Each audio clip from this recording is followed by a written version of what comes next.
There's an invisible line that governs each and every human life. The line sits in a different place for each individual. It's a very important line, even though most people are not aware of it. That line is called your standards. That is the difference between the wealthy and the poor, the healthy and the unhealthy, the happy and the miserable. You see examples of this everywhere, especially when it comes to jobs. The person earning $250,000 a year is most often not working any harder than someone earning $25,000 a year, but they are earning 10 times the amount. Why?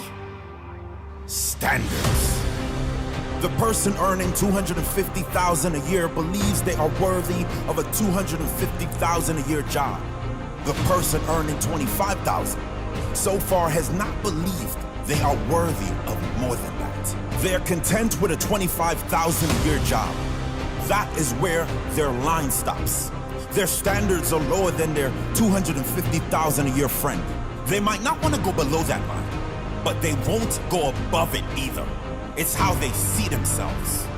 The $250,000 a year person might not have any greater talents or education, but they have higher standards and they won't settle for anything under $250,000 a year.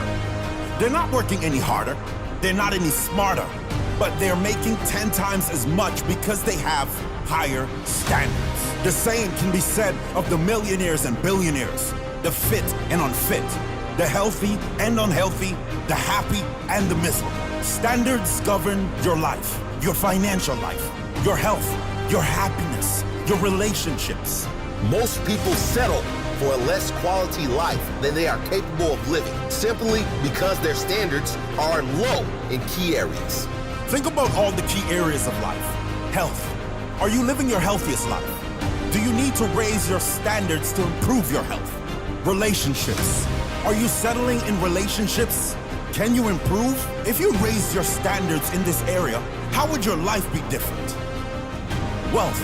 A good way to measure your standards is to ask, have I been improving in this area every year?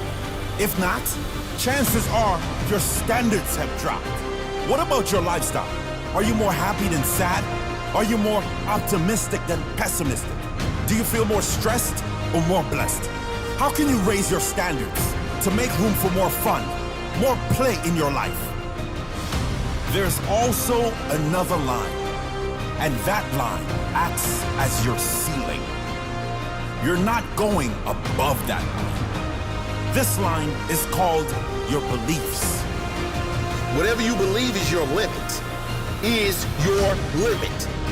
This is usually unconscious or subconscious through a lifetime of programming and conditioning. Changing beliefs usually comes after raising your standards. First, you realize you can create a better life. Then, you realize you deserve better in your life. Then, you make a commitment to work towards it. You define your new standards, and you commit to work towards your new goals.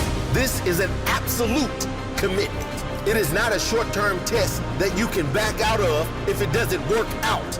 It is an absolute commitment. An absolute commitment means you burn the boats. There is no going back. Beliefs will start to change once you start achieving those new goals and those new standards are met. When you continually raise the bar in your life, your beliefs automatically change because you send a signal to your subconscious that this is how it is. Tell yourself, this is who I am now. This is what we are doing from now on. I'm raising the bar in my life. I am committed to this new standard. Nothing and no one will stop me. Don't let this invisible line govern your life in a negative way. Take control of your life by consciously raising this line. Raise your standards, improve your results, and never stop believing that you deserve a great life. You do, but you have to commit to work for it. My question for you is, are you committed to raising the bar in your life? Are you committed to moving these invisible lines higher? If you want a great life, you must earn it. They aren't giving them away for free. Raise your standards. Change your beliefs. Work for it.